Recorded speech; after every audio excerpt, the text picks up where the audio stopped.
Hello everyone and welcome to another of our video contributions for COBB tuning. Today we will be installing COBB's front mount intercooler. The development of this front mount intercooler focused on three specific areas: high efficiency, build quality, and fitment. The final product is a tidy package that fits symmetrically in the front radiator opening. It retains the stock crash structure and has a thermal efficiency of over 80% through most of the rev range, with a maximum pressure drop of less than 0.75 psi at 21 pounds of boost. In other words, it puts the stock top mount intercooler to shame in all areas. We suggest checking with your local dealer to see if your car may be a candidate for the Mazda recall on one or more of the engine mounts, or invest in some stiffer aftermarket engine mounts before starting the installation of the COBB front mount intercooler. Excessive engine movement may cause a properly fitting kit to rub or make contact with other underhood components. The tools needed for COBB's front mount intercooler are as follows.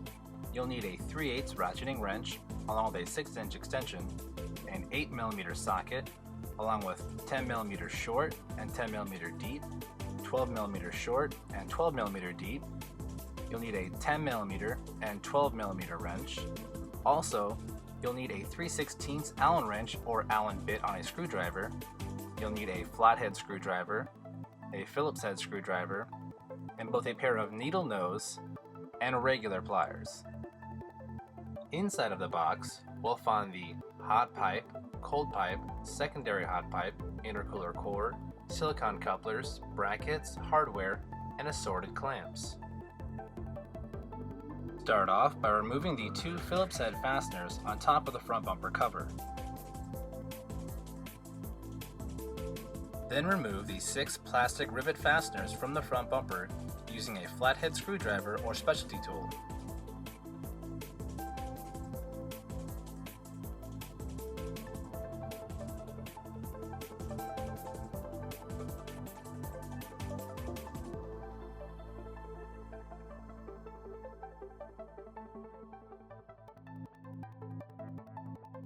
Now move to the front left wheel and remove the 3 plastic Phillips head fasteners and one 8mm screw that attach the fender liner to the front bumper.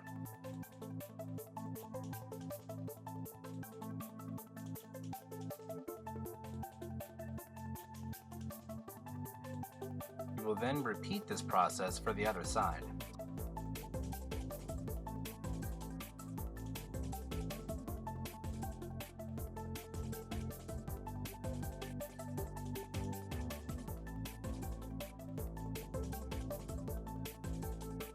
Now move underneath the car and completely remove the front under tray by first removing 9 8mm screws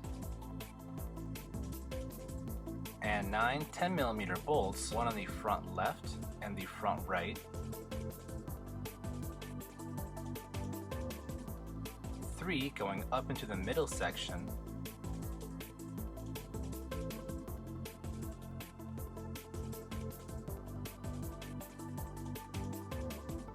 and then 2 on the far left,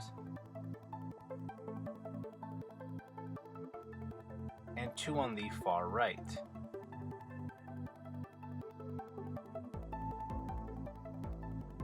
And finally, 3 plastic fasteners with a flathead screwdriver or similar tool. 1 on the front right, and 1 on the front left. Pull away on the rear section of the under tray to reveal the final fastener placement for the front section. We can now remove both sections of under tray. With the front under tray removed, you will need to disconnect the fog light connectors on both sides of the car and the several plastic retaining clips that hold the wiring harness in place on the bumper. Remove the retaining clips using either your needle nose pliers or a flathead screwdriver. The bumper is now ready to be removed. Start by pulling the corners of the bumper away from the quarter panel on each side of the car. Pull on the sides very gently until it feels free. Once both sides are free, the bumper should lift away from the car. Be careful not to let it hit your quarter panels on the way out, and make sure that the rest of the bumper is in a safe place where it won't get knocked over. round up your fog light wiring harness over on the passenger side splash guard to keep it out of the way during the installation. Using a 10mm socket, remove the two 10mm bolts that hold on the intercooler shroud to the intercooler itself. Then remove the shroud. Next, we will remove the three 12mm nuts that hold the intercooler onto the engine itself, with two in the front and the third one on the back side of the intercooler.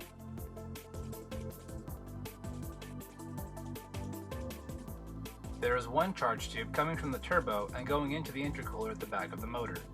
The second tube is at the front of the motor and feeds into the throttle body.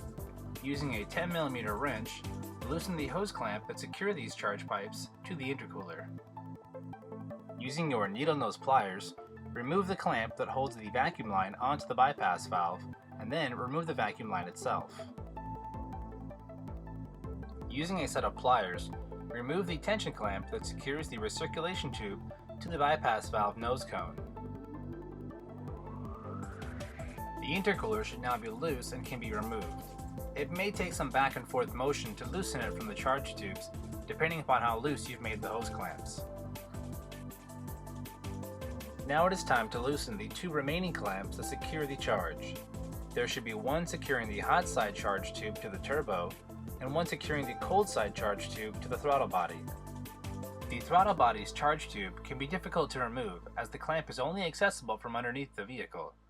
I suggest using your 10mm socket with extension to loosen it from underneath.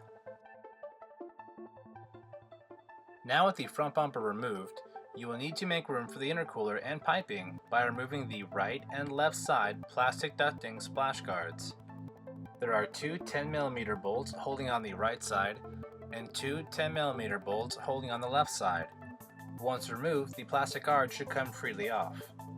You will also need to unclip the ambient air temperature sensor from its post and get it out of the way. If you want to add that special flair and show off your COBB front mount intercooler, you will want to take this opportunity to apply a COBB logo to your intercooler using the supplied stencil. It is cut so that the logo will be perfectly centered across the core when aligned correctly. Use your own judgment in paint preparation and application. Loosely mount the intercooler mounting brackets to the intercooler using the supplied 1/4 inch by 20 stainless steel socket head cap screws and lock washers with a 3/16 Allen wrench or Allen bit inside of a screwdriver, and then repeat on the opposite side. Now that you've made the necessary room for your new intercooler, it is time to get it mounted up on the vehicle.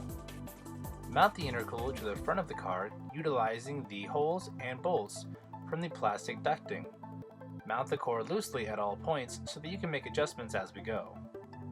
With the intercooler mounted to the vehicle, you can now work on getting it positioned properly under the factory crash bar. It is critical that the core is sustained as high as possible so that the top of the core is as close to the crash bar as possible. You will need all the clearance you can get underneath to get the under tray mounted with it in place. Leaving the socket head screws loose that attach the core to the brackets, raise the core up as high as possible, even making contact with the crash bar, and begin tightening the bolts to secure the brackets to the front of the car. The idea is that when you let go from the core, it will drop just a small amount. With the core now mounted to the vehicle, using a 3/16 Allen wrench or Allen bit on a screwdriver, tighten the core to the mounting brackets. We recommend that you tilt the top of the core forward just a small amount to allow a little bit of extra clearance for the under tray mounting screws. To start off, install a single 2.5 inch straight coupler onto the inlet and outlet of the intercooler and secure them using the part number 2793 T-bolt clamp, in other words, the medium-sized clamps. It is recommended that the thread shank be pointed downward and towards the back of the vehicle for clearance purposes. Next, install the 90-degree silicone reducer onto the turbo. Install the part number 2792 T-bolt clamp, or in other words, your smallest clamp, onto the reducer, but leave it semi-loose so you can adjust the angle at points once the hot pipe is installed and you have a better idea of where it needs to be. Next, install the 2 3/4 inch to 2.5 inch silicone straight reducer onto the throttle body. Make sure it is fully seated onto the throttle body and install and tighten the part number 2394, or in other words, your largest clamp, to secure the reducer to the throttle body. Now we will begin installation of the charge piping. We'll start with the hot pipe. That is the first of the two pipes that route the charge from the turbo to the intercooler. It is the longest pipe that has a bracket welded to it. That bracket is intended to fit over the previously used intercooler mount. Once the pipe is fitted into place, loosely install a part number 2793 or medium T-bolt clamp where it meets the 90-degree coupler, and head under the car and install a 2.5 inch straight coupler with another loosely installed 2793 or medium T-bolt clamp. Moving on, you now install the smallest of the three pipes to bridge the gap between the turbo and the intercooler. Fit the pipe into the two couplers that are already secured to the installed hot pipe and intercooler inlet. Loosely install a 2793 or medium T-bolt clamp on both ends. Finally, install the last charge pipe that will bridge the gap between the intercooler outlet and the throttle body. Loosely install a 2793 or medium T-bolt clamp on both ends of the pipe. Now we will install the COBB shift weight in place of the OEM unit. Looking down in front of the intake elbow, you should see the OEM shift weight. It is most easily seen when the transmission is either in first or reverse gear. Using a 12mm socket, remove the two bolts holding the shift weight into place. Then, we will install the new, lighter COBB shift weight using the same two 12mm bolts. Next, we will uninstall your bypass valve from your stock intercooler. Using a 10mm socket, remove the two bolts from your bypass valve. Ensure that the paper gasket on the bottom of your bypass valve is still in good condition. If so, we will now reinstall your bypass valve onto the flange of your new cold pipe using the same two 10mm bolts, using a 10mm socket. Then, reinstall the recirculation tube and clamp.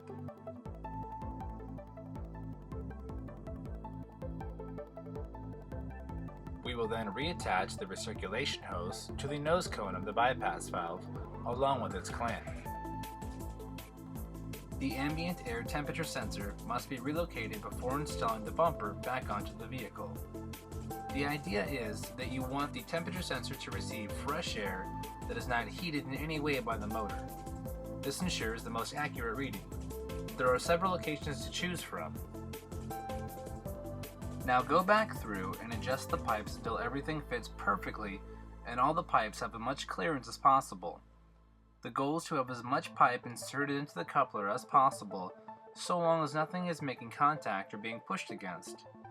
Once everything is in place, go through and tighten all of your T-bolt clamps and lock all pipes in securely. Secure your upper hot pipe to the vehicle using the OEM intercooler stud and nut from the top mount intercooler. Go ahead now and start your car to check for leaks. If the car is not idling well, a leak is very likely. You will now need to do some trimming of the forward under tray to make room for the intercooler core. Using a cutoff wheel or plastic snips or a pair of pliers, remove all the webbing material from the under tray. The closer to the base of the tray you can get, the better. Leave the two lines of plastic shown on each end. We are now ready to put the front bumper back onto the vehicle. Very carefully, put the middle portion of the bumper onto the car first. We will then reattach the driver's side where the bumper meets the quarter panel. And then do the same thing for the opposite side, on the passenger side, meeting the front bumper with the quarter panel.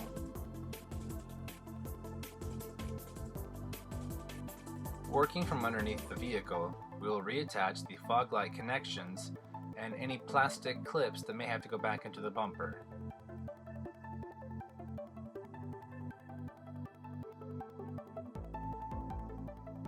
We We will then reattach the 3 plastic fasteners.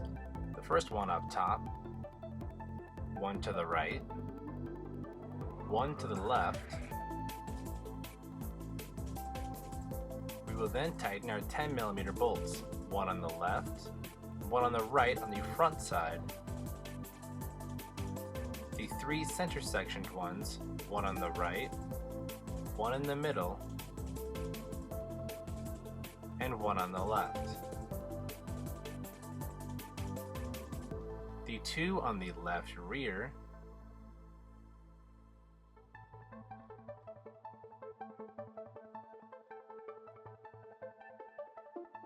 the 2 on the right rear,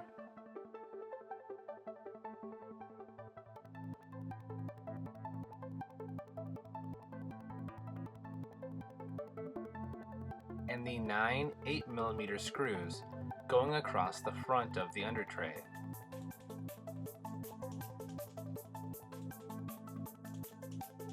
We will now reattach the splash guards to the front bumper using an 8mm screw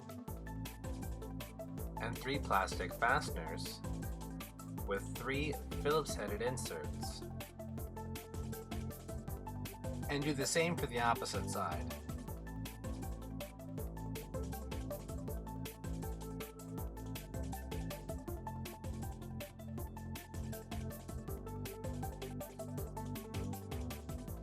Then reattach the 3 plastic fasteners plus 1 Phillips-headed screw for each side of the top side of the bumper.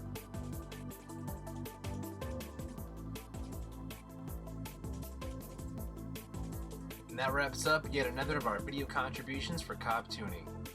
This one was a lot to tackle, but well worth the time. Make sure to go back and check your clamps after a few days of driving to ensure everything still feels tight and there are no leaks. I've had my COBB front mount intercooler for a little over a week now, and I can't believe the difference. The stock unit must have been so restrictive. I feel an increase in power and it lasts farther into the RPM band than ever before. My boosted air temperatures are down by at least 20 degrees, and that's just driving around town. I can't wait to see how much better it will fare at the track this year. Well, thank you for watching, and stay tuned as we dive deeper each week and see what else COBB tuning has to offer for your MAZDASPEED3.